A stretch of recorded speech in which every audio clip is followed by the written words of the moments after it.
बदलेंगे देश के कानून, आखिर क्या है मोदी सरकार की मंशा। केंद्रीय गृह मंत्री अमित शाह ने संसद में भारतीय कानून से जुड़े 3 नए बिल पेश किए। इनके तहत 1860 के भारतीय दंड संहिता को बदला जाएगा और उसका नाम भारतीय न्याय संहिता होगा। वहीं दूसरा बिल क्रिमिनल प्रोसीजर कोड 1898 का कानून है। इसको बदलकर भारतीय नागरिक सुरक्षा संहिता के नाम से नया बिल लाया गया है। तीसरा कानून इंडियन एविडेंस एक्ट जो कि 1872 का कानून है, उसमें भी बदलाव किया गया है और भारतीय साक्ष्य अधिनियम के नाम से तीसरा बिल संसद में लाया गया है। इसे संसद की स्टैंडिंग कमेटी के पास भेज दिया गया ताकि और बारीकी से अध्ययन कर कमियों को दूर किया जा सके। अब सवाल ये उठता है कि आखिरकार सरकार द्वारा इस बिल को लाने के पीछे की मंशा क्या है और बदलाव के पीछे की सोच क्या है। ये जानने की कोशिश करते हैं कि 4 सालों से अनवरत जिस बिल को लाने का प्रयास केंद्रीय गृह मंत्री अमित शाह कर रहे थे, उससे क्या बदलेगा। बिल लाने की मंशा। आईपीसी सीआरपीसी अमेंडमेंट बिल लाने को पीछे की मंशाओं में से एक देश से गुलामी की निशानी मिटाना। केंद्र की नरेंद्र मोदी सरकार की सोच है कि अंग्रेज राज में बनाए गए कानूनों के पीछे भारतीयों की भलाई या हित नहीं, बल्कि भारतीयों से अंग्रेजी हुकूमत को प्रोटेक्ट करना था। भारतीय दंड संहिता ब्रिटिश और आयरिश औपनिवेशिक सोच और कायदे कानून को भारतीय गुलामों पर थोपने की एक व्यवस्था थी। लोकसभा में गृह मंत्री अमित शाह ने कहा कि आईपीसी सीआरपीसी में बदलाव से अब पीड़ितों को न्याय और दोषियों को दंड देने के आधार पर अब नया कानून बनाया गया है, जिसमें अब पाश्चात्य की जगह भारतीय आत्मा होगी। उन्होंने कहा कि अब नए बदलाव के साथ दंड की जगह न्याय को आधार बनाया गया है।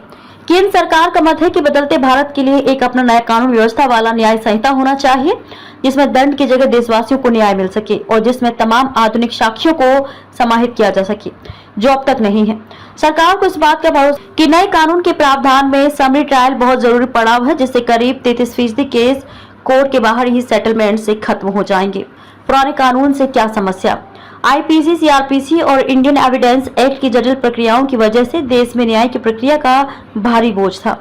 ओवरबर्डन कोर्ट से लेकर पुलिस थानों तक थे। इसकी वजह से न्याय मिलने में देरी होती है। गरीबों और सामाजिक आर्थिक रूप से पिछड़े समुदाय तो न्याय पाने से वंचित ही रह जाते हैं।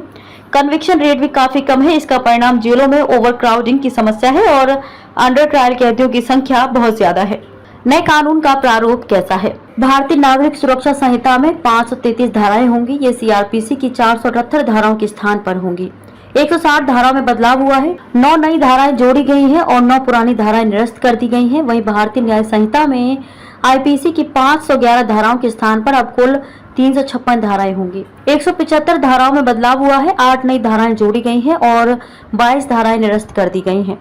भारतीय साक्ष्य अधिनियम में पुराने कानून की 167 धाराओं के स्थान पर 170 धाराएं होंगी। 23 धाराओं में बदलाव किया गया है। 1 नई धारा जोड़ी गई है और 5 धाराएं हटा दी गई है। नए कानून से ब्रिटिश सोच बाहर। नए कानून से कॉलोनियल शब्दों को हटाया गया है। इसमें से parliament of the United Kingdom, provincial act, London gazette, jury, barrister, Lahore, commonwealth, United Kingdom of Great Britain और Ireland, her magistrate government, position of the British crown, court of justice in England जैसे अंग्रेजों से जुड़े शब्दों को हटाया गया है।